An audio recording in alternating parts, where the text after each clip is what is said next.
Buenos días, hermanos. Buenos días con todos. Qué gusto verlos una vez más. Estamos llenos ahorita, ¿no? Este es el culto que siempre nos llenamos un poco más, nos apretamos y tenemos este tiempo especial de poder adorar a Dios. La semana pasada habíamos iniciado una serie, habíamos estado mencionando que vamos a empezar un nuevo tiempo para la iglesia, un nuevo momento. Literalmente esto va a implicar que hagamos ajustes a nuestra vida de iglesia. Y mientras que nos vamos acomodando y sacamos nuestras Biblias, quiero recordar un poco cómo es que la semana pasada estuvimos hablando de esta nueva serie que se llama Movilización. Literalmente, nosotros como iglesia queremos cumplir la gran comisión. Es lo que Dios nos ha pedido. Nosotros existimos por una razón fundamental, pero llevarla a cabo no es tan simple. Existen muchas iglesias de esquina. Y cuando me refiero a unas iglesias de esquina, no me refiero en torno de menospreciar ninguna iglesia, sino que nosotros podemos pasarnos toda la vida siendo una iglesia en este lugar sin generar un verdadero impacto en el mundo y en la sociedad. Y Dios no nos ha puesto para eso. Dios no nos ha puesto para jugar a ser cristianos. Dios no nos ha puesto para pretender ser algo que en realidad no somos. Y en el fondo, llevar a cabo ese trabajo no es sencillo. Cuando tú vas a la Escritura lo puedes entender de muchas formas. Por esa razón pusimos como eslogan a esta serie, haciendo real la gran comisión en nuestras vidas. No simplemente hablando de movernos o de hacer, sino haciendo real lo que Dios nos ha pedido que hagamos. Por esa razón la semana pasada empezamos con un primer tema, que lo llamamos movilizar, ¿no? La serie se llama Movilización, pero definimos qué es movilizar y básicamente hablamos de salir, de movernos, de no quedarnos en el mismo lugar donde estamos. Si queremos ver que Dios pueda usar nuestra iglesia, romper las barreras que nosotros tenemos incluso de crecimiento, necesitamos entender que estas 4 paredes nos han servido hasta cierto punto, pero si queremos realmente hacer la obra, tenemos que ir fuera de ellas.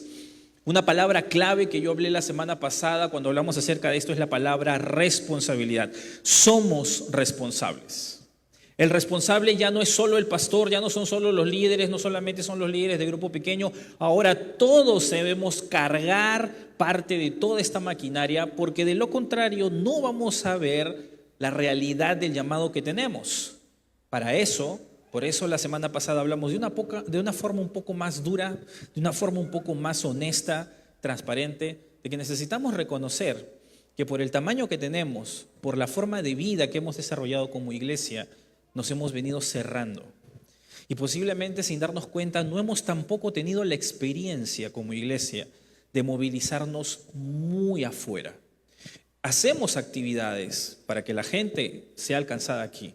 De vez en cuando hemos salido a las calles, pero tenemos que reconocer que esto no es parte de la vida cotidiana de la iglesia continuamente, como lo que hacemos ahorita, que es venir a congregar, como lo que hacemos los miércoles, que es orar, como lo que hacemos al servir en un ministerio, que es parte de lo normal, como lo que hacemos cuando entramos a un salón de Crece, de escuela de siervos, que es estudiar la Biblia. Incluso cuando todas estas cosas suceden, hemos añadido otras cosas a la vida de la iglesia. Movilizarnos todavía no está a ese nivel y necesitamos hacerlo porque es parte de nuestro trabajo. Entonces, entendiendo y analizando por dónde vamos a ir y qué es lo más conveniente que como iglesia debemos aprender, hoy día vamos a tratar un segundo tema. Un tema que va definitivamente de la mano con entender que tenemos una responsabilidad. Este tema literalmente va a parecer en un principio que nos va a alejar totalmente de lo que vamos a estar diciendo, pero te vas a dar cuenta al final de lo que hoy día vamos a compartir, que no solamente tiene todo el sentido de la responsabilidad que tenemos por delante, sino que tiene la esencia elemental por el cual nosotros debemos avanzar.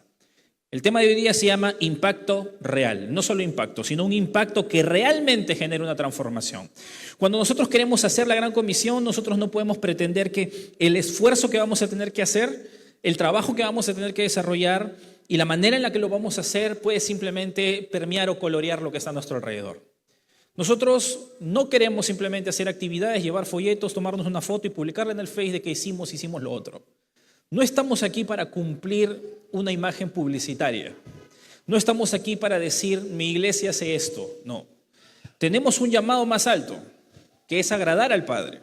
Y los estándares de Dios no son los de los hombres.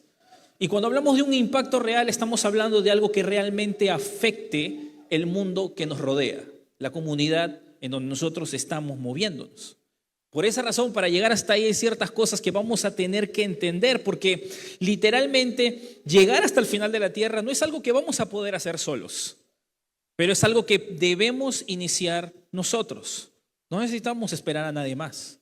Dios nos ha dotado con muchas bendiciones. Ser conscientes de que en la visión anterior orábamos por un lugar como este, pues fue toda una bendición cuando eso se concretó. Yo aún recuerdo el primer culto que preparamos todo, taconeamos las sillas. Fue emocionante ver cómo el Señor podía proveer. Y hubo un esfuerzo muy fuerte, que aún todavía estamos terminando de pagar lo que somos miembros. Ya casi vamos a acabar, pero estamos en eso. Ahora tenemos un anhelo más grande. Y tenemos que reconocer que las iglesias de nuestros tiempos han recurrido a muchas herramientas para hacer la gran comisión. En muchos casos se han recorrido a la mercadotecnia, utilizando herramientas de mercado que pueden ayudarnos a ser mucho más selectivos, mucho más eficientes, mucho más eficaces a la hora de comunicar el evangelio y en la forma en la que nosotros podemos anexar el mensaje a diferentes herramientas. Otras iglesias han utilizado herramientas comunicacionales que van de la misma mano, usando temas de diseño y del lenguaje más adecuado para conectar con cierto público específico, lo cual personalmente no creo que esté mal. Otras iglesias también han utilizado estrategias empresariales para la organización, el mejor uso de los recursos y las maneras en las que podemos comunicar mejor nuestra visión. Mira, la realidad es que nada de estas cosas están mal por encima de lo que mucha gente dice, porque literalmente todo eso nos sirve. Y cuando tú vas en la Biblia te vas a dar cuenta que Dios utilizaba todo esto en diferentes escenarios. En algún momento tendremos una conversación muy vasta de cómo estas cosas pueden potenciar el evangelio.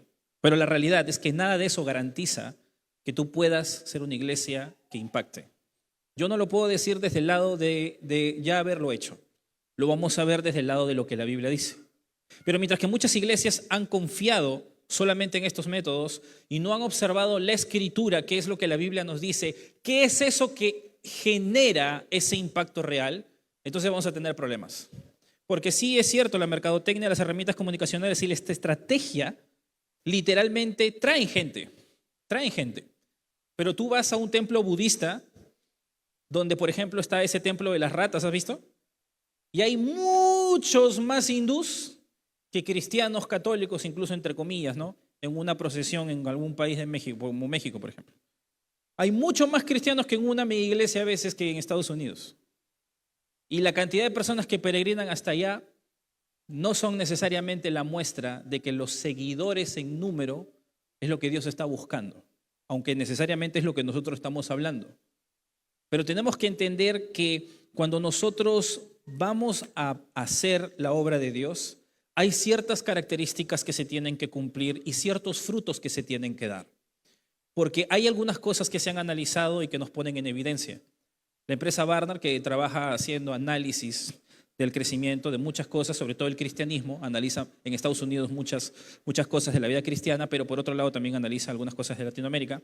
Y una de las cosas que nosotros sabemos muy bien, es más que obvio, es que los países latinoamericanos que tienen los más altos índices de creyentes, evangélicos, cristianos, unidos todos, también tienen los más altos índices de criminalidad, de corrupción y de informalidad.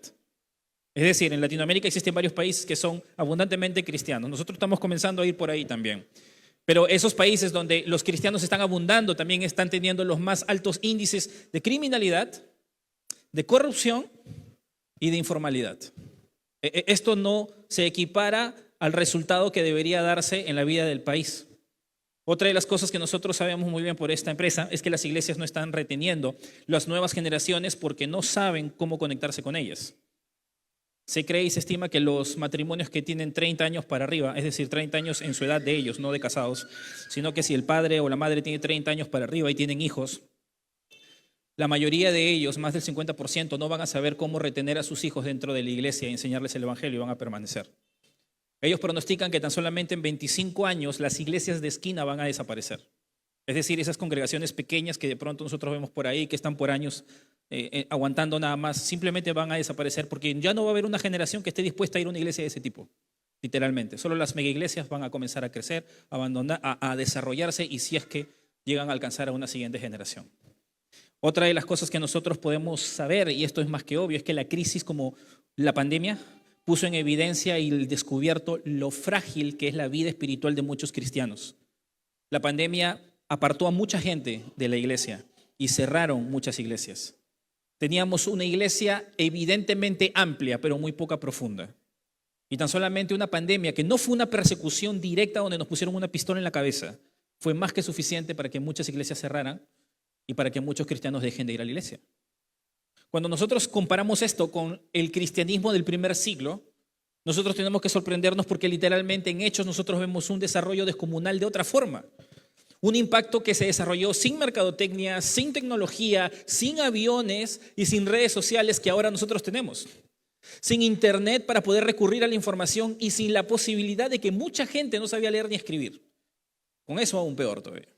Cuando nosotros vamos a la Escritura podemos darnos cuenta que la iglesia del primer siglo, al compararse con la iglesia de nuestros tiempos, en tan solamente 30 años la iglesia pasó de ser 120 personas en el aposento alto a cientos de decenas de miles. Porque eso es lo que se contabilizó en 30 años. En la primera prédica, 3,000 se convirtieron y cuando se sanó un cojo, 5,000 se convirtieron. Cuando tú sacas la contabilidad literalmente de lo que va sucediendo a lo largo de Hechos, eran aproximadamente más de 100 personas o más de 100 conversiones por día para que la contabilidad se pueda llevar a cabo. Uno se pregunta, ¿qué hicieron? ¿Con quién hicieron pacto? ¿Cómo llegaron hasta ahí?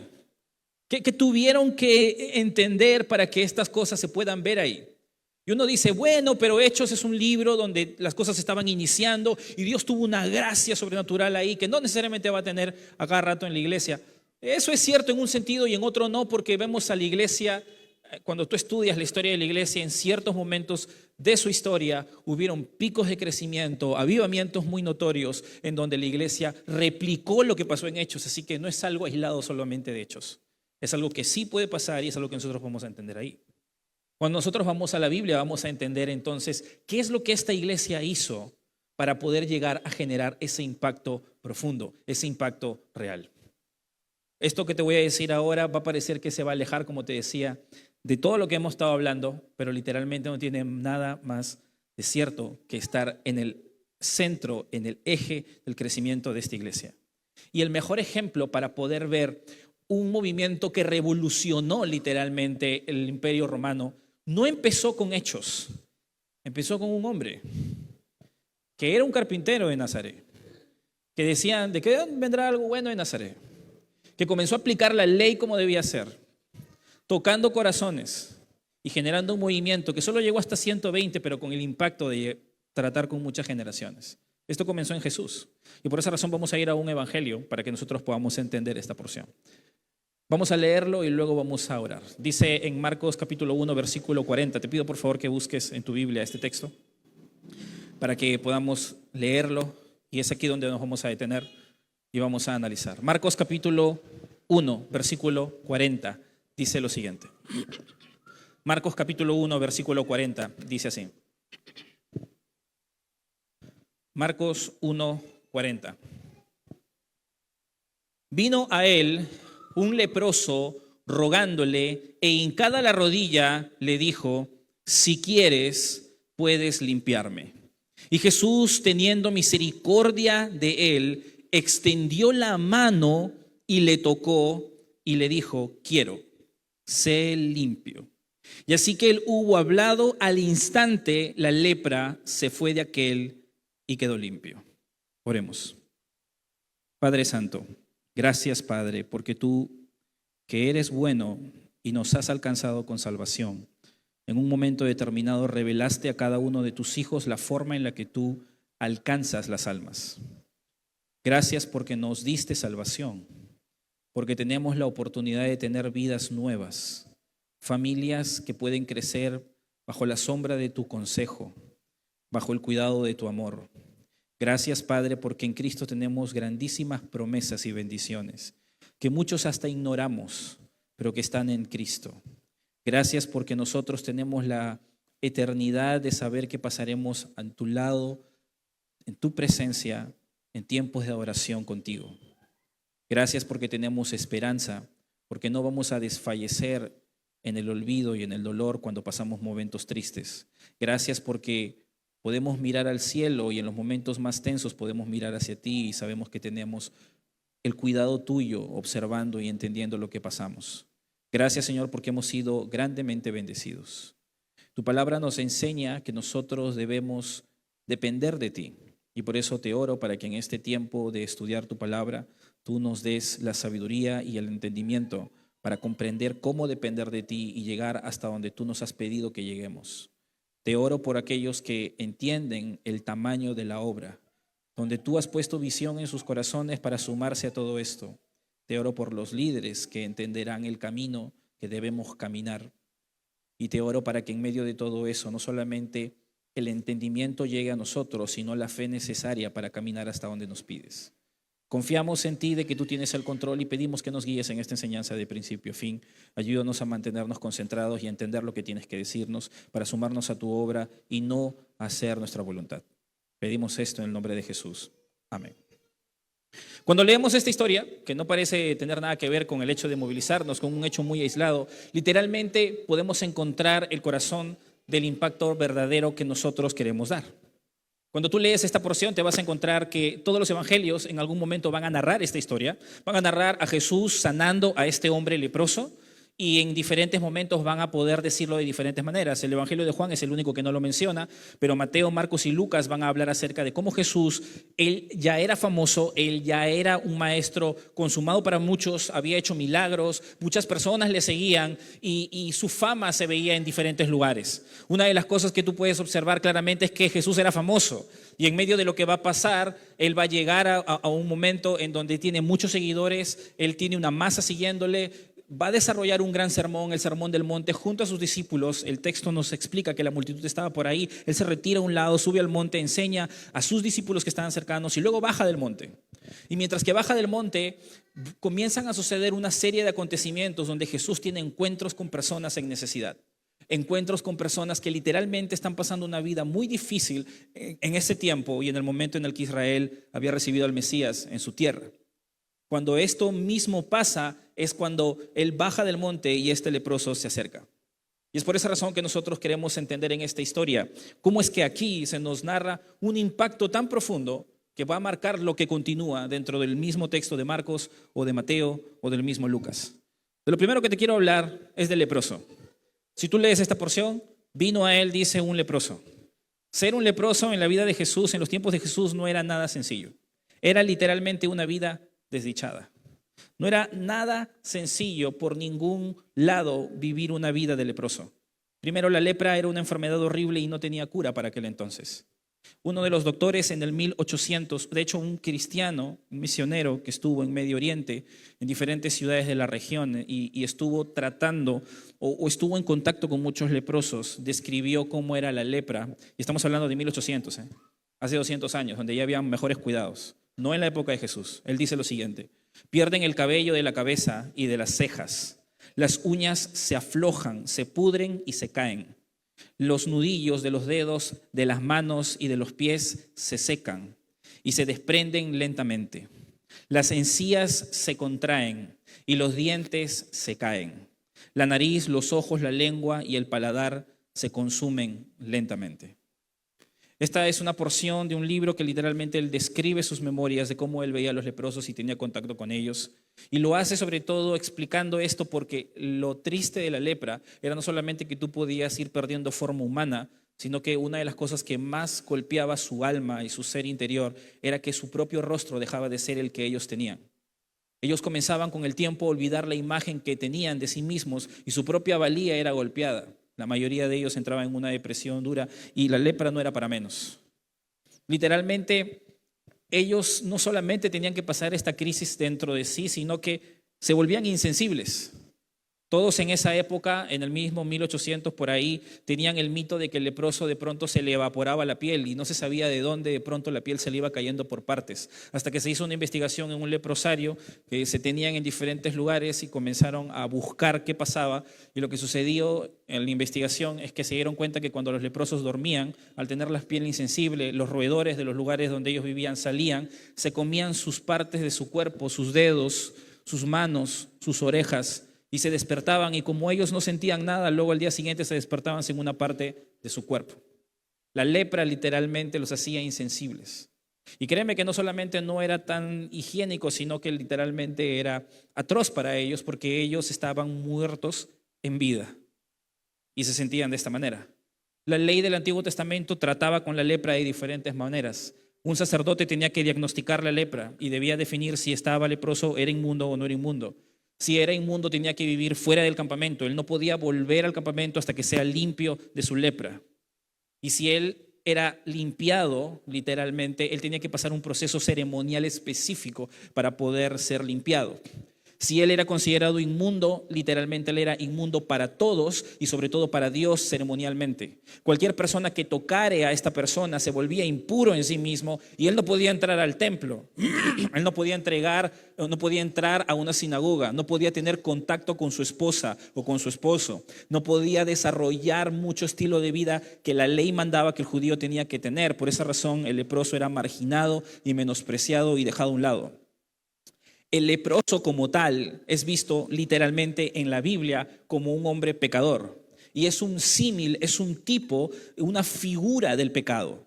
María, la esposa de Moisés, la hermana de Moisés, que en un momento se rebeló contra él, fue enferma de lepra por rebelarse contra la voluntad de Dios. Y en un momento determinado esto fue una clara evidencia de que Dios utilizaba la lepra para traer juicio. Pero en un mundo rabínico de judíos que habían exagerado las prácticas de la ley, llevaron a la exageración la idea de la lepra y dijeron que todo leproso literalmente estaba estigmatizado y era humillado y era pecador. Para el Nuevo Testamento nosotros tenemos la imagen de un leproso, alguien que carga pecado en sí mismo. En la historia de este leproso, nosotros vemos un leproso que no es simplemente alguien marginado, no es alguien que simplemente entiende su pecado, sino que es alguien que es consciente de su situación y tiene fe.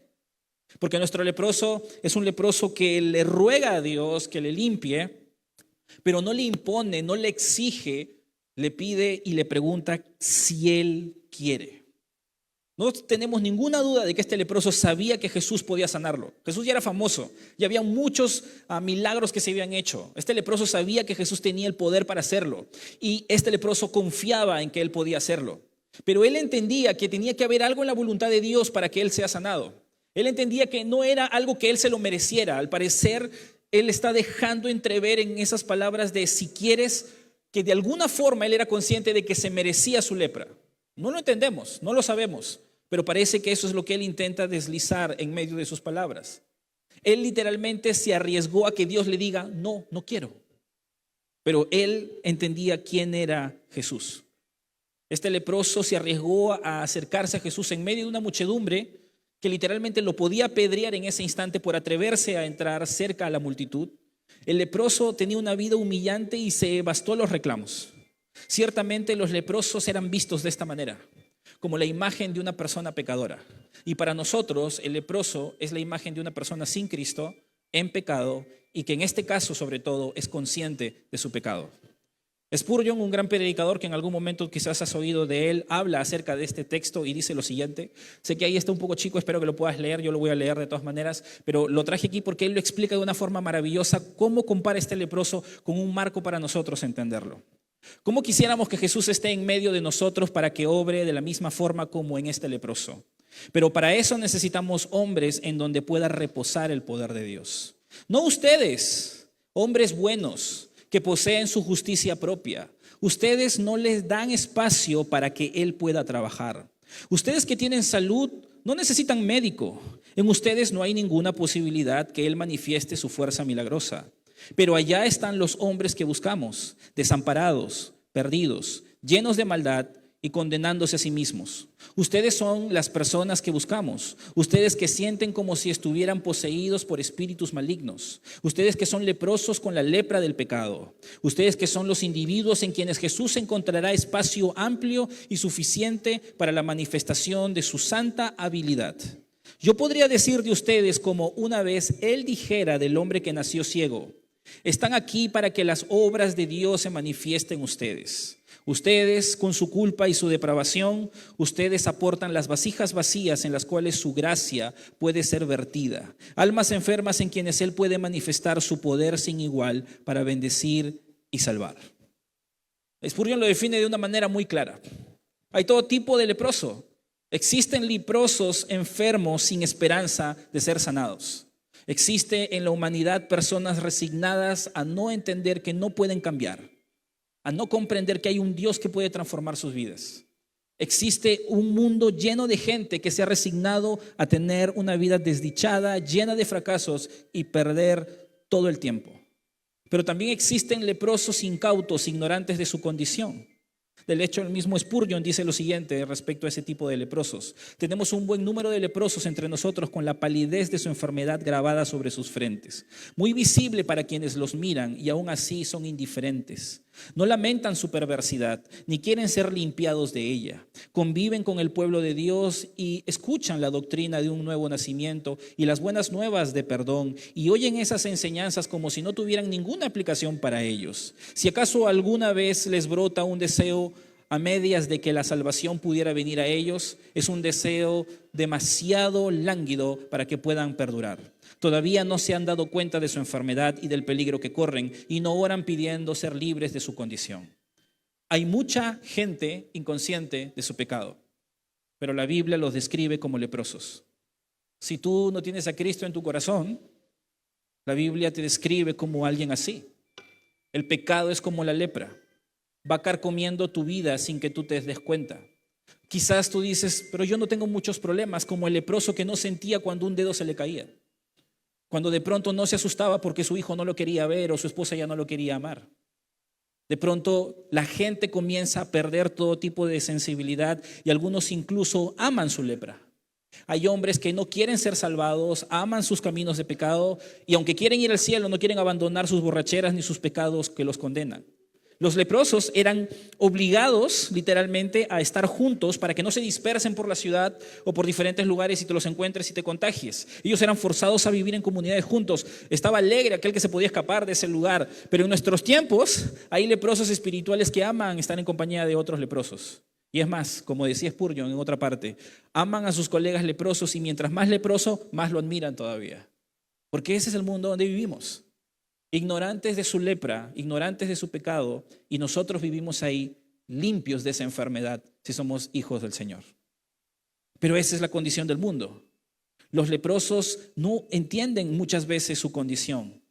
Y detrás de eso, esto no es lo que nosotros muchas veces vemos, porque no estamos observando el corazón.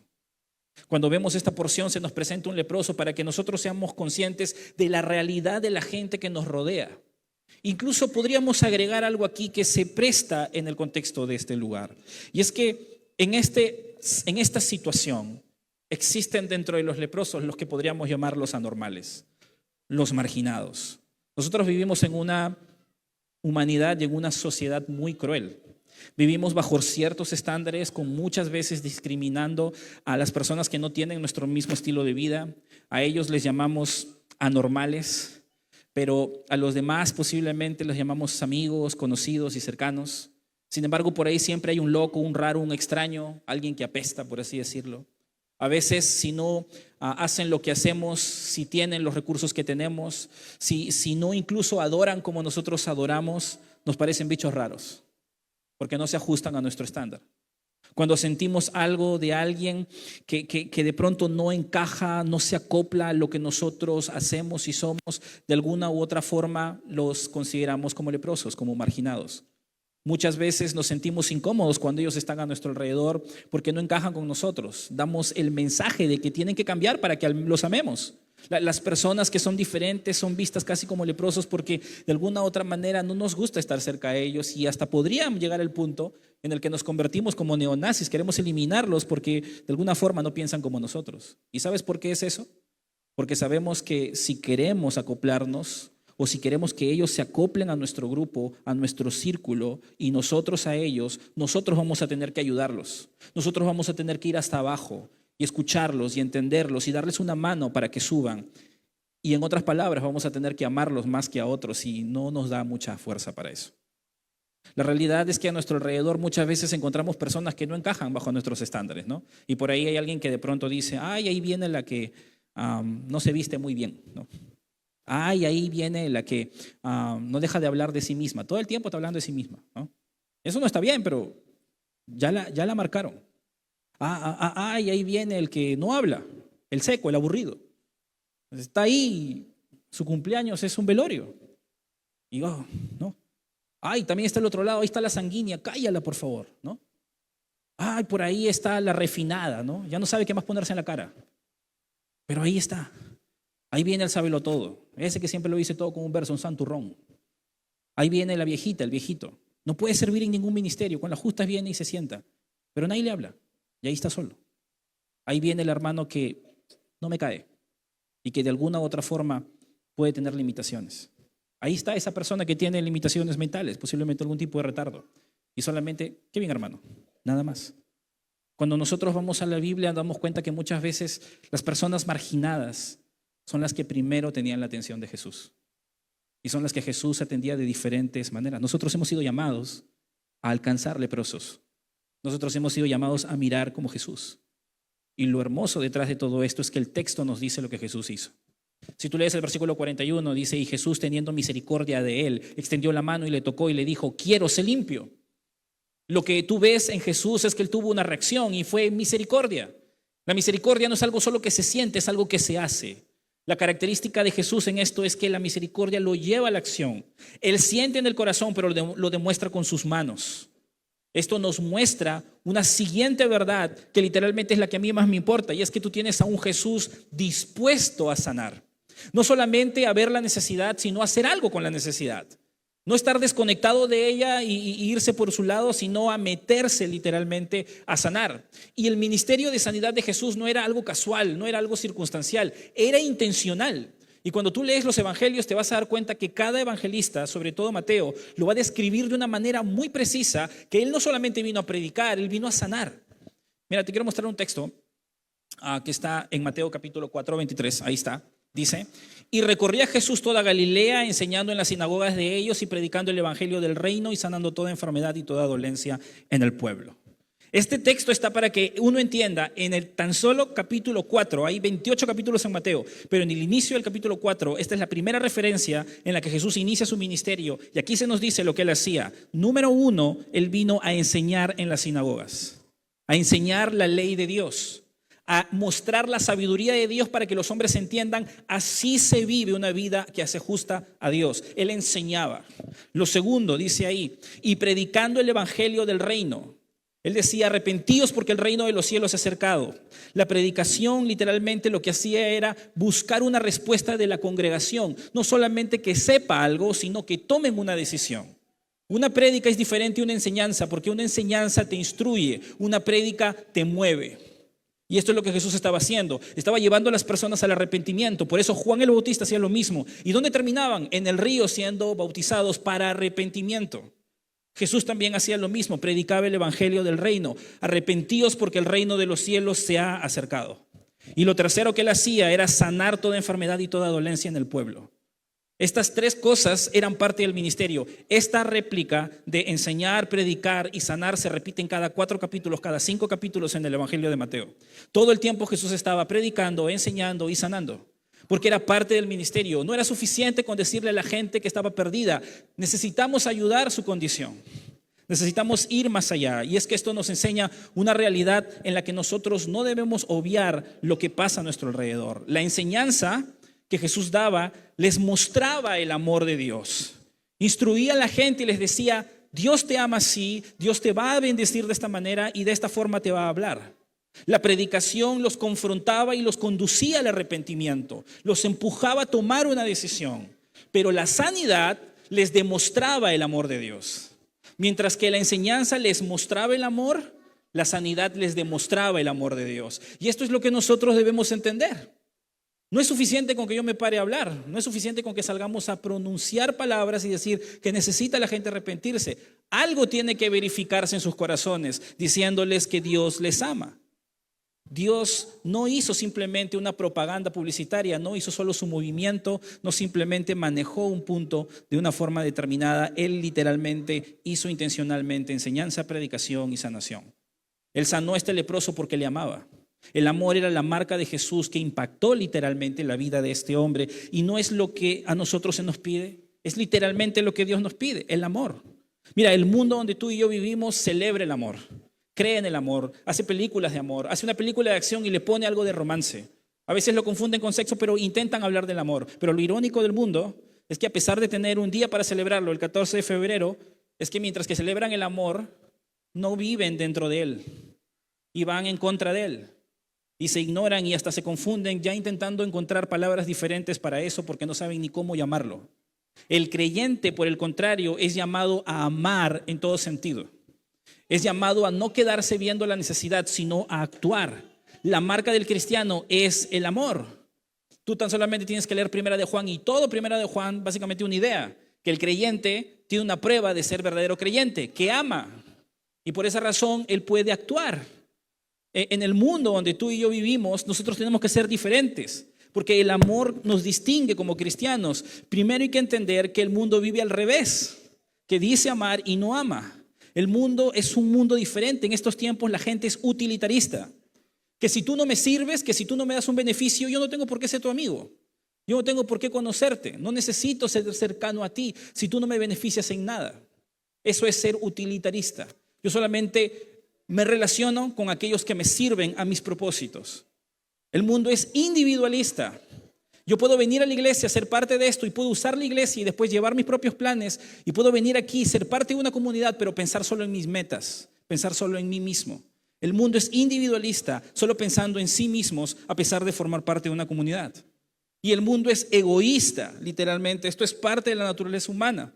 Tenemos una madre o más de una madre que de pronto dijo, estoy aburrida de tener a mi hijo, tener que cuidarlo, mis amigas se van de viaje, así que voy a dejar a mi hijo en la cuna y me voy a ir 3 semanas de viaje. Regresó y se sorprendió de que el niño estaba muerto, lleno de heces ahí tirado. La condenaron a cadena perpetua. Y algo así sucede en el mundo egoísta. ¿Viste las noticias? Quizás está ahí. Creo que en Puerto Rico fue que pasó. Pero no fue una sola vez, eso ha pasado más de una vez. Porque el mundo es egoísta. El creyente ha sido llamado no a ser utilitarista, sino a ser servicial, indistintamente de si me es útil o no. El cristiano ha sido llamado no a ser individualista, sino a vivir en comunidad. El cristiano ha sido llamado a no ser egoísta, sino a amar. Mateo literalmente nos muestra, en medio de esta porción, si tú vas a Mateo y lo encuentras, te vas a dar cuenta que vienen otros casos donde Jesús se dispone a sanar a otras personas. Y Jesús sana la lepra, en este caso de este hombre, como un simbolismo para salvar a los hombres del poder destructivo del pecado. Y ahí entramos nosotros. Jesús es consciente que la consecuencia del pecado en la vida de las personas destruye sus vidas y causa sufrimiento. Jesús vino y se dispuso a aliviar el dolor humano. Y para eso está la iglesia, para que transmita ese mensaje y lo lleve a cabo como Él lo hizo. Y aquí es donde uno tiene que entender cómo lo hizo. ¿Cómo es que lo manejó? Y aquí es donde viene la parte más pesada, creo yo, de este mensaje. Y es que Jesús no necesitaba tocarlo.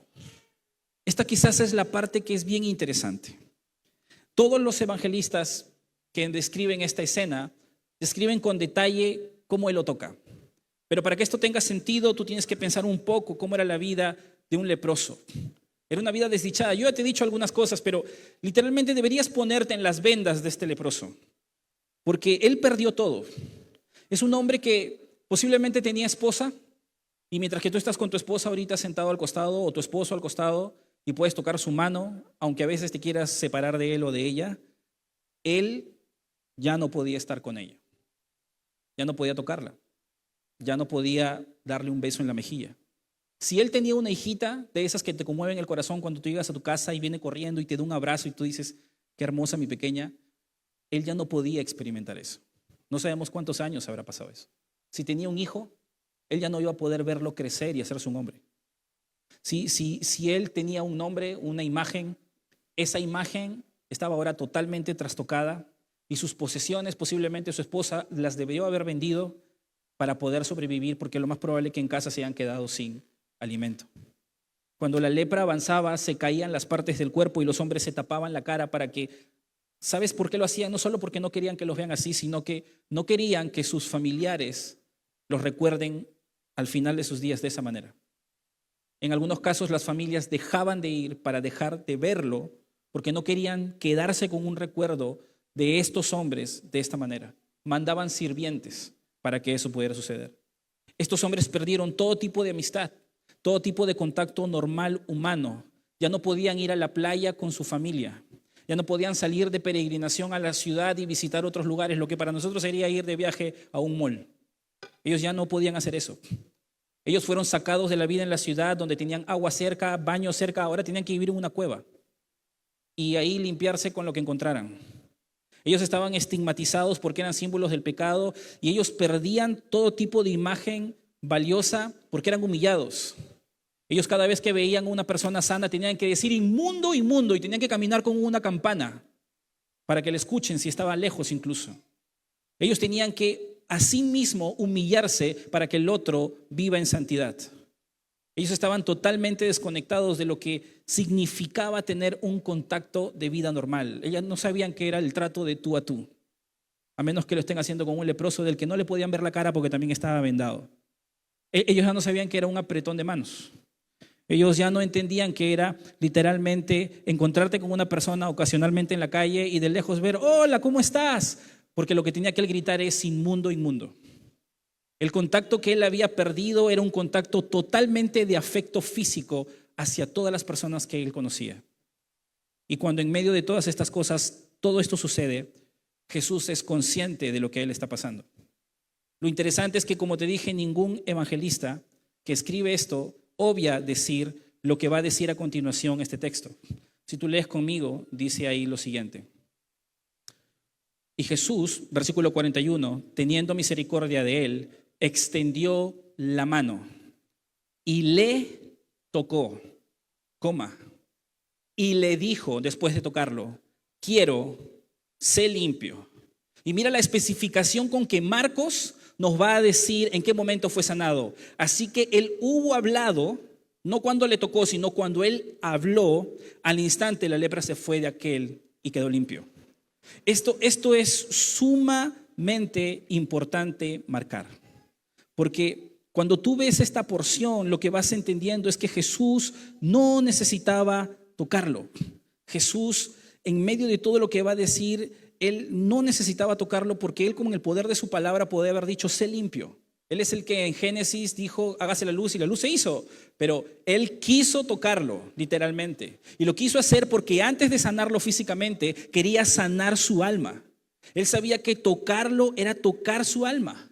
Él entendía que había un cuerpo que necesitaba ayuda, pero había un alma que también estaba siendo destrozada. Mientras que ese cuerpo se estaba cayendo a pedazos, había un alma que estaba siendo destrozada y necesitaba ser reconfortada. Y él hace intencionalmente un toque, no lo limpia y luego lo toca, él lo toca y luego lo limpia. Él quería dejar claro una cosa, y es lo que nosotros debemos entender. Él quería dejar claro un punto. Él quería compartir su sufrimiento antes de sanarlo. Jesús no simplemente quería sanarlo. Él quería que él entendiera o que él supiera que Jesús sabía exactamente lo que él estaba sintiendo. No solo en el cuerpo, sino en su corazón. Él no solamente quería sentir su sufrimiento, él quería compartir su sufrimiento. Él no se puso a pensar, ¿qué sería de mí si fuera mi esposa, si fuera mi hijo, si fuera mi cuerpo, si fuera mi familia, si fuera mi trabajo, si fuera mi carro, si fuera mi perro, no sé, si fuera lo que sea? Él no se puso a pensar solamente, entre comillas, de manera empática lo que la otra persona estaba sintiendo. No, él quería experimentar el dolor a su lado y darle a entender que él lo amaba a pesar de su condición. Cuando estas cosas suceden en la vida de Jesús, definitivamente él traspasa su cuerpo, él traspasa su problema y llega a su corazón. Él no solo estaba cumpliendo su misión, él estaba tocando corazones. Eso es lo que estaba haciendo. Jesús estaba yendo mucho más allá. Jesús era escandalosamente amoroso. Porque ¿tú sabes lo que significaba tocar a un leproso? Era que todos los fariseos, que todos los saduceos se acerquen y digan, inmundo. No puede entrar al templo, no puede avanzar. Pero Jesús no tuvo ningún reparo en ganarse el problema de ser llamado inmundo. De esa manera amó Jesús. Esto no es sobrenatural, esto simplemente es decisión. Es un amor escandaloso. El amor de Jesús rompió normas sociales y religiosas, pero siempre se ajustó al sentir de la palabra de Dios. Lo evidente es que en algunos casos no fue una sanidad lo que demostró su amor escandaloso, sino su gracia y perdón sobre los hombres. Hermano, para nosotros, si aplicamos esto, Solo cuando nos acercamos lo suficiente como para contagiarnos con el dolor de la gente, podemos amar con un amor que impacta. Solo cuando nos acercamos lo suficiente.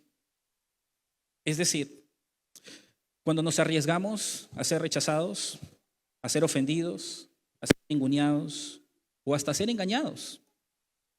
Solo ahí es que podemos amar de la manera como Jesús amó. Solo cuando estamos cerca a la herida abierta, exponiéndonos, podemos permanecer incluso con ellos en medio de su herida. Solo ahí es que podemos demostrar que les amamos. Esa es la clase de amor que impacta el alma. Esa es la clase de amor que hace feligreses fieles. Esa es la clase de amor que demuestra un amor que va más allá de una iglesia bonita. Juan nos dice en 3:18, hijitos míos, no amemos de palabra ni de lengua, sino de hecho y en verdad. Santiago también dice, hermanos míos, ¿de qué aprovechará si alguno dice que tiene fe y no tiene obras? ¿Podrá la fe salvarle? Y si un hermano o una hermana están desnudos y tienen necesidad del mantenimiento de cada día, y alguno de vosotros les dice, id en paz, calentados y saciados, pero no les dais las cosas que son necesarias para el cuerpo, ¿de qué aprovecha? Si vamos a amar, tenemos que hacerlo con palabras, pero también con hechos. Hermanos, debemos predicar el evangelio, pero sobre todo debemos tocar almas con el amor del evangelio. Debemos decirle a los perdidos que están perdidos, pero tenemos que demostrarles cómo es un corazón salvado, alcanzándolos con el amor del Padre que se puede demostrar a través de buenas obras. Esas obras de amor son las que le dan sentido al evangelio, son las que definen el mensaje, las que nos diferencian del mundo, la que hace que la iglesia de Cristo sea de Cristo. Nosotros literalmente podemos tener conocidos, tenemos que acercarnos a sus corazones, no solamente a sus bocas, no solamente a su cara, sino a sus corazones y hacer lo que Cristo hacía. Si nosotros queremos impactar una comunidad, no es suficiente que le limpiemos la cuadra. No es suficiente con que nos paremos y mostremos un cartel con una cruz. Ellos tienen que ver a Jesús en nosotros. Y eso solo va a ser si nos acercamos lo suficiente. Eso no se hace en una actividad. Una actividad es una puerta. Eso se hace cuando tú generas una amistad.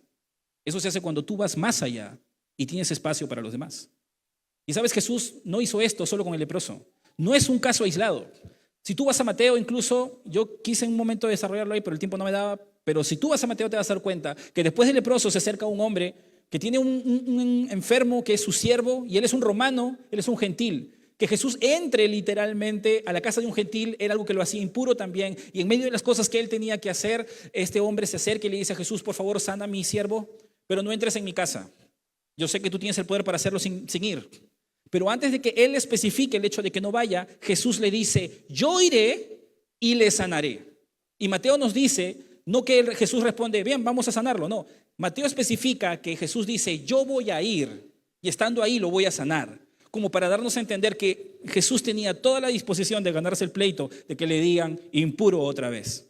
La suegra de Pedro está enferma, él entra a la casa. En otros textos de Lucas se nos dicen que ella estaba enferma y que rápidamente se lo dijeron y él al instante va, la toca y la sana. En la noche traen enfermos y endemoniados. Y era de noche y Jesús no dijo, no, mi horario de sanidad es de las 8 de la mañana hasta las 6 de la tarde, así que me lo traes mañana. No, él en la noche comenzó a sanar, al parecer hasta la madrugada, a todas estas personas, porque cuando vio la necesidad, él la atendió directamente. El endemoniado gadareno, que eran 2 endemoniados, estuvieron haciendo su escándalo y por su condición no le pidieron a Jesús que los sane, que los libere. Pero cuando tú lees Lucas te das cuenta que se nos describe la condición en la que este hombre estaba, desnudo, abandonado, con el cuerpo cortado. Y ese hombre en algún momento fue un bebé, fue el hijo de una señora, posiblemente tenía un hijo o una hija o una esposa. ¿Te puedes imaginar lo que estas personas pueden pensar de él? Y Jesús, al ver su condición, dice el texto, los liberó. Él no necesitaba que se lo pidan, él simplemente actuó por ver la necesidad. Había un hombre que estaba siendo un recaudador de impuestos, que era Mateo. Y Jesús ya era lo suficientemente famoso para que Mateo sepa quién era él. No sabemos Mateo qué pasaba en su corazón, pero Mateo lo más probable es que sabía lo mal que se había comportado como publicano, los robos que él había hecho y lo culpable que se sentía. Y cuando se acerca a Jesús no le dice que se arrepienta, le dice sígueme. Y Mateo deja todo y va. ¿Tú sabes lo que le pasó después? Otros publicanos vinieron con él y comieron en la casa de Mateo, estaban ahí cerca. Y comenzaron los fariseos a preguntar y a decir, ¿por qué tu maestro come con ellos? Y Jesús le dice, los enfermos necesitan médicos, no los sanos. Porque Jesús sabía tocar el corazón.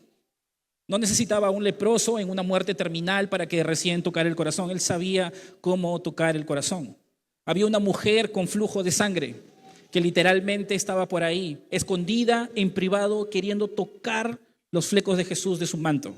Y lo hace, y Jesús se para y dice: ¿quién me ha tocado? Y Pedro le dice: pues todo el mundo está que te aprieta, ¿por qué tienes que decir quién te ha tocado? Y Jesús dice: no, poder ha salido de mí. Mira, Jesús pudo haberse quedado callado. Él sabía lo que estaba pasando, él era Dios, el Padre se lo pudo haber revelado claramente quién era. Pero él intencionalmente hizo público la situación de ella. Ella era una mujer impura en términos de la enfermedad que tenía en su cuerpo. Ella tenía un periodo que no dejaba de venir, estaba débil y 12 años había gastado toda su plata para querer sanarse, había hecho de todo. Pero ahora había escuchado del maestro y ya tenía fe de que si lo tocara, casi supersticiosamente en su ignorancia, pero ella sabía que él tenía poder para salvarlo y que venía de Dios. Y Jesús la sanó. Y Jesús expone su caso no para hacer que todos sepan esta es una mujer impura como lo hubiesen hecho otros, sino que lo hace para que primero sepan claramente que esta mujer va a ser sanada porque ya no era impura. Jesús, en el momento que le tocó la herida y todo este dolor se fue y el sangrado se fue, pero ahora Jesús lo hizo público para que todos vean que él no tenía ningún reclamo, ningún reparo en ganarse el pleito de que ahora a él le digan nuevamente impuro. ¿Te das cuenta cómo era el amor de Jesús? Se metía mucho más allá de lo que muchas veces nosotros estamos dispuestos a entrar. Jesús conquistaba corazones y no lo hacía con razonamientos lógicos ni con riquezas materiales. Él lo hacía con amor real. Él entendía el sufrimiento y el pecado y aunque conocía los corazones, algo que nosotros no sabemos, pero conocemos la palabra y entendemos lo que hace el pecado. Literalmente él alcanzó los corazones, invirtió en personas, él buscó ir cerca a ellos. No los cambió simplemente por cambiar, los cambió desde adentro para afuera. Si lo piensas bien, eso fue lo que Jesús hizo contigo y conmigo. Eso fue lo que Jesús nos pide que hagamos con otros. Jesús espera que nosotros amemos como Él nos amó. Y literalmente la pregunta es: ¿cómo sucede eso? ¿Cómo es que eso pasa en nuestras vidas? ¿Cómo de alguna u otra forma nosotros podemos llegar a amar como Jesús? Yo te quiero dejar con esto, porque esta es la parte en la que nosotros podemos entender cómo aplicarlo. Porque suena bonito decir esto, ¿no? Pero yo no voy a tener un leproso delante de mí, ni voy a tener necesariamente a una persona enferma para poder sanarla. Yo no tengo esa capacidad. Pero ¿cómo podemos amar de esta manera? Bueno, la realidad es que el hombre moderno le incomoda ver a la gente en necesidad, de todo tipo. La necesidad baja, la necesidad alta. Pero nosotros como hombres modernos estamos tan adiestrados a vivir y a desarrollar nuestros planes y nuestro estilo de vida que nos incomoda cuando vemos necesidad ajena. De hecho, yo mismo me he encontrado en varias veces mirar mis redes y pasar mis redes y de pronto encontrarme un video de la historia de una persona que está enferma de cáncer o un niño que de pronto va a morir o la historia de una persona que está pasando dolor y yo he preferido pasarlo porque ya sé de qué trata eso y me voy a volver sensible, no quiero. Prefiero pasarlo, porque ya lo he visto antes, ya me ha pasado, de pronto escucho algo y prefiero evitarlo. Más de una vez me he encontrado en esta situación y es un poco frustrante porque cuando tú ves estas cosas, tú te sientes movido a hacer algo. Y a veces no se puede hacer nada, está en otro país, ni siquiera sabes quién es. A veces solo me queda orar cuando he podido ver algo así. Pero sabes, esa incomodidad de ver y pasar por alto, en el fondo viene de un corazón egoísta que literalmente nos aparta del dolor ajeno. ¿Tú has leído la parábola del buen samaritano? Si puedes buscarlo rápidamente en Lucas 10, 31, me vas a entender mejor porque te voy a mostrar unas cosas en esa parábola. Dice lo siguiente en Lucas 10, 31 al 32, dice así: aconteció que descendió un sacerdote por aquel camino y viéndolo pasó de largo. Asimismo, un levita, llegando cerca de aquel lugar, viéndolo, pasó de largo. Mira, tú sabes la historia del buen samaritano, que pasó 2 hombres previamente antes del samaritano y ambos vieron al hombre herido. Ambos vieron la necesidad, pero lo que hicieron después de eso es pasar de largo. La mejor traducción en el idioma español para esa frase que es pasó de largo, que es una sola palabra en el griego en realidad, es pasar por el otro lado. Es decir, tú veías a esa persona caída y él, en vez de ir por esa vía, te ibas por la vía del frente, como para poner la excusa de que yo no lo vi, de que yo no estuve cerca, de que yo tuve que ir por otro camino, de que la persona que pase por ahí le va a ayudar, pero yo tengo otras cosas que hacer. Él necesitaba caminar su camino. Literalmente, ¿cuántas veces el Señor te ha hecho ver necesidad o nos ha hecho ver necesidad y nosotros hemos escogido el otro camino? En el mundo hay sufrimiento a nuestro alrededor de muchas formas. Hay hospitales con niños con cáncer y familias sufriendo. Sabemos que hay albergues con niños sin padres que cuando tú los visitas el niño te dice, ¿quieres ser mi papá? ¿Me puedes llevar? ¿Me puedes adoptar? ¿Puedes llevarme con tu familia? Porque así te dicen, literalmente. Sabemos que hay ancianos abandonados que pululan en las calles y no tienen qué comer. Y algunos piensan, ¿qué habrá hecho en su juventud para que sus hijos lo olviden? Y claro, pero ¿quién te ha hecho juez de él? La realidad es que hay sufrimiento por todos lados. Algunos posiblemente ya pagaron su condena y no lo sabemos. Pero como vemos, tener compasión implica seguir mirando. Jesús no solo miró las historias de esas personas, se metió en esas personas, en sus historias, sintió su sufrimiento, no les pareció cómodo y actuó frente a esa necesidad. Es difícil vivir en comodidad cuando tú te expones a la necesidad de las personas. Si tú lees el versículo 33 al 35 de Lucas 10, dice, pero un samaritano que iba de camino vino cerca de él. Y viéndole, una vez más, él también le vio, fue movido a misericordia. Y aunque esto pasó en su corazón, como me pasaba a mí también, como te decía, pero era algo que yo no hacía, es lo que continúa. Y acercándose, vendó sus heridas. Echándole aceite y vino, poniendo en sus cabalgaduras, y lo llevó al mesón y cuidó de él. Y al otro día al partir sacó 2 denarios y los dio al mesonero y le dijo, cuídemelo, porque lo que gastes de más yo te lo pagaré cuando regreses. Él no solamente vio, él no solamente fue movido a misericordia, él se acercó. Y es lo que nosotros tenemos que entender. El samaritano tenía una vida ordinaria, él tenía muchas cosas que hacer, por algo estaba viajando. Pero él no solamente vio, él se acercó. Él fue movido a misericordia y actuó. Él no quitó la mirada. Y nosotros tenemos que ver. No debemos quitar la mirada. Tenemos que hacer lo posible para ver. ¿Qué tan ocupada es tu vida que quizás ya no ves? ¿Qué tan ocupada es tu vida que cuando ves prefieres no mirar porque te va a quitar de tus distracciones, tus prioridades? ¿Qué tan ocupado estás para poder ver la necesidad de esta forma? Un predicador que hablaba acerca de esto decía una ilustración que es muy dura y que de hecho me llamó mucho la atención, por eso dije que la quería compartir. Y él decía lo siguiente, imagínate un doctor, el mejor de los especialistas, con su mejor preparación y capacidades. Llega a un hospital, va corriendo a su oficina, se sienta en su escritorio, habla con su secretaria y comienza a pedir que todas sus citas comiencen a ser pasadas a otros doctores. Cuando alguna ya no se puede, los atiende y los mira de lejos y los atiende rápido y los manda a su casa. Les da lo necesario y luego continúa. Y cuando termina su horario, sale tranquilo, contento y feliz diciendo, no me contagié. Sí, he logrado evitar que mucha gente pase por mi consultorio. Y aunque mucha gente está muriendo a su alrededor, él sale feliz de que no empleó lo que el Señor le ha dado por aprender. Y detrás de eso dice, no me contagié, aleluya. Qué irónico. Ese es un cristiano que tiene la Biblia, que tiene el Espíritu Santo, que tiene un corazón nuevo. Tiene el mensaje de transformación y no se mueve. ¿Me entiendes? Es duro entenderlo porque decirlo yo, y tengo que reconocer eso, antes de poder decir todas estas cosas, instruirlo, estudiarlo de hecho, me ha cuestionado mucho porque si lo voy a decir, lo voy a tener que hacer, ¿no? Y si lo voy a mencionar, lo vamos a tener que modelar.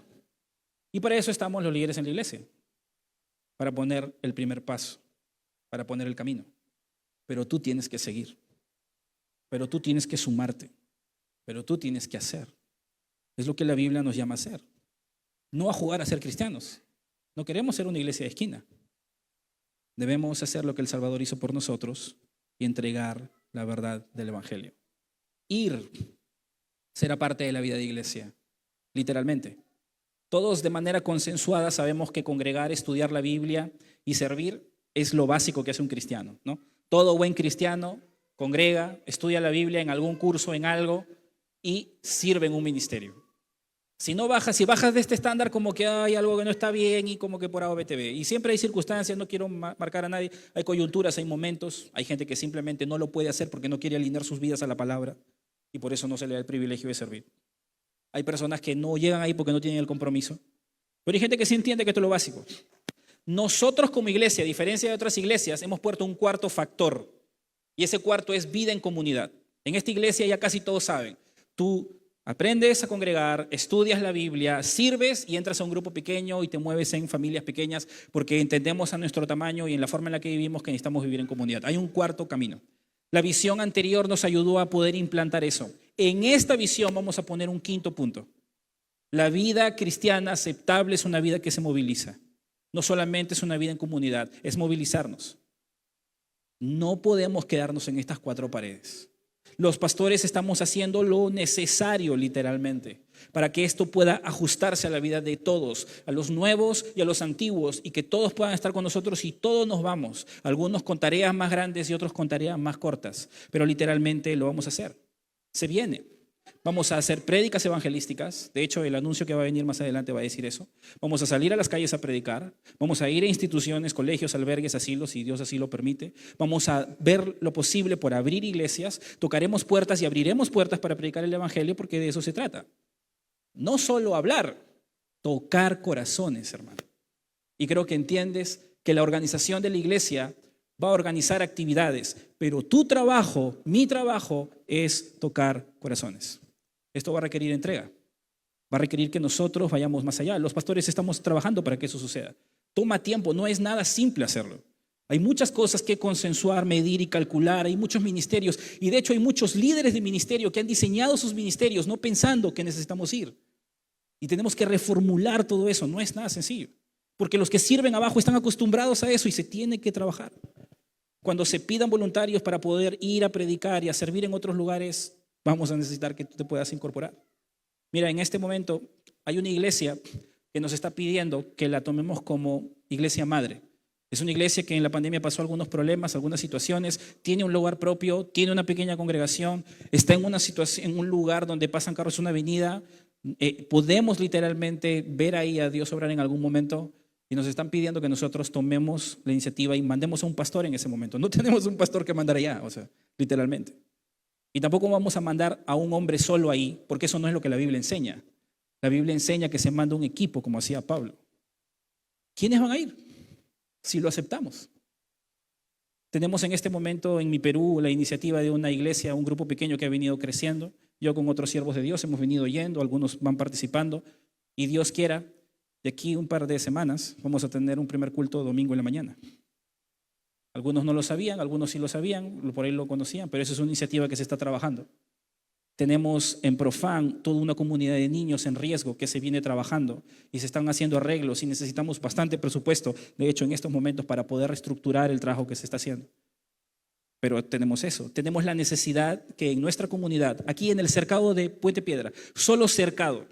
Yo te reto a que tú entres a tu Google Maps y en su momento busques cercado de Puente Piedra y veas qué tan pequeño es.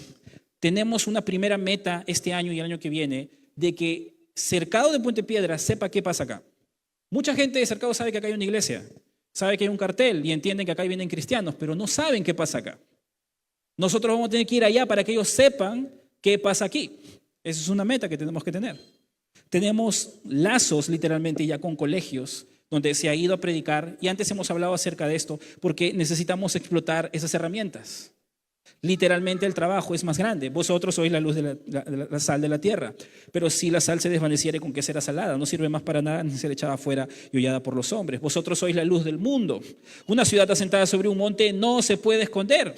Así se enciende una luz y se pone debajo del almud, sino sobre el candelero. Y alumbra a todos los que están en casa, así alumbre vuestra luz delante de los hombres, para que vean vuestras buenas obras y glorifiquen a vuestro Padre que está en los cielos. Dios diseñó la iglesia para que seamos sal y luz. Tenemos que ir y movernos. Pero sabes, hermanos, si vamos a empezar mientras que nos organizamos, tienes que darte cuenta que para hacer el trabajo no debes empezar tan lejos, debes empezar más cerca. Porque no todos están en una condición crítica. Los leprosos están a diestra y siniestra. Las personas que necesitan un corazón que sea tocado están a tu alrededor, como por ejemplo la vecina de al lado, la señora de la tienda, el vecino o la vecina que nadie le cae, el hombre que cuida la cuadra, el limpiavidrios de norteño cuando pasas con tu carro, el ambulante del paradero antes de que tomes tu chino. el que literalmente es nuevo en el colegio, es nuevo en el instituto, aquel que nadie le quiere hablar, aquel que a todos le cae mal, aquella persona que de alguna forma no encaja en el estándar de lo común, pero que está cerca a ti. No solo Dios nos manda a predicarles, nos manda a tocar sus corazones, a meternos en sus vidas, a conocerlos y estar cerca y predicarle. Pablo decía, a nadie conocemos según la carne, lo que significa que nosotros ya no pensamos de nadie solamente en términos mundanos. Los vemos como potenciales hijos de Dios. Y de hecho hay un caso especial también, algo que yo quería mencionar y no pasar por alto. También dentro de esas personas a veces marginadas están los que se equivocaron, los que pasaron vergüenza, los que destruyeron una parte de su vida, de su testimonio. A veces está el creyente que está infringiendo la palabra de Dios, el que se aparta, el que el mundo está seduciendo, el que ya nadie quiere ir a buscar porque piensan que es perder su tiempo, o al débil, o al inconstante, o al frágil, al que tú sabes que ya no está entre nosotros, pero que nadie lo busca, porque decimos que lo haga el pastor. ¿Por qué voy a ir yo? Bueno, al fin y al cabo, nosotros tenemos que concluir una cosa sencilla, y con esto termino. El mayor impacto del evangelio no está en la organización y precisión de nuestros planes. No está en la comunicación ornamentada y atractiva de nuestros carteles. Lo tenemos que hacer, pero no está ahí. El mayor impacto no está ahí. No está en el conocimiento intelectual profundo de nuestros cursos teológicos. Lo necesitamos, pero no está ahí el mayor impacto. Literalmente esto lo hace Dios. El impacto real está en tocar almas con el poderoso amor que destruye barreras de incredulidad y que solo Dios puede producir. ¿Me entiendes? El impacto real está en tocar almas con el poderoso amor que destruye las barreras de incredulidad y que solo Dios puede producir. Y esto lo hace usando su soberanía y a sus hijos, a ti y a mí, tocar corazones. Comienza por casa. Toca el corazón de tu esposa, de tu hijo, de tu vecino, de aquel con el que trabajas, de tu discípulo en la iglesia, del mundo perdido que está a tu alrededor. Hay algunas preguntas que te podrías hacer si realmente quieres entender esto bien. ¿Tienes tiempo para los demás? ¿O huyes de las oportunidades que Dios te pone para amar? ¿El amor que brindamos a los que nos rodean nos conecta con su alma o solo sacia el cuerpo? ¿Buscamos compartir lo que sienten los demás? ¿Tenemos limitaciones emocionales para ayudar al que está sufriendo? ¿Tenemos la capacidad de oír una historia desastrosa y no cargarnos con el peso de su dolor? ¿Tenemos la capacidad de ayudarles con la sabiduría de Dios para que resurjan de su pobreza espiritual? ¿Quiénes podrían decir que tu amor les ha impactado y los ha llevado más allá? ¿Quiénes estuvieron en ese momento difícil contigo y te ayudaron a dar pasos? Oremos para que el Señor nos ayude a alcanzar corazones y mentes y entendamos que el ministerio es mucho más que solo hacer la parte estratégica y logística de predicar. Se trata de tratar con el corazón del hombre. Eso es lo que Jesús hizo. Eso es lo que Él trabajó. Lo que Dios te llamó a hacer. Lo que Dios nos llamó a hacer. Así que, ¿quiénes se van a anotar? Uno dice, bueno, es una gran recolección de siervos, ¿no? Sí, la verdad es que sí. Pero por otro lado, ninguna de las actividades que vamos a hacer en sí mismas producen salvación. Ni siquiera al tocar corazones, eso lo hace Dios. Pero tu trabajo es darle sentido al mensaje con obras de amor que Dios te ha dado para que tú y yo hagamos en donde estemos. No necesitas un ministerio para eso. No necesitas ni siquiera un don sobrenatural para eso, aunque tus dones son de mucha bendición para la iglesia y para esto. Pero tienes que saber que ese es tu llamado, tocar corazones. No vivir jugando a ser cristiano, a ser una iglesia de esquina, sino a hacer real la gran comisión, como debe ser. ¿Estamos dispuestos a hacerlo? Como debe ser. Oremos. Ahí donde estamos, quiero invitarte a inclinar tu rostro.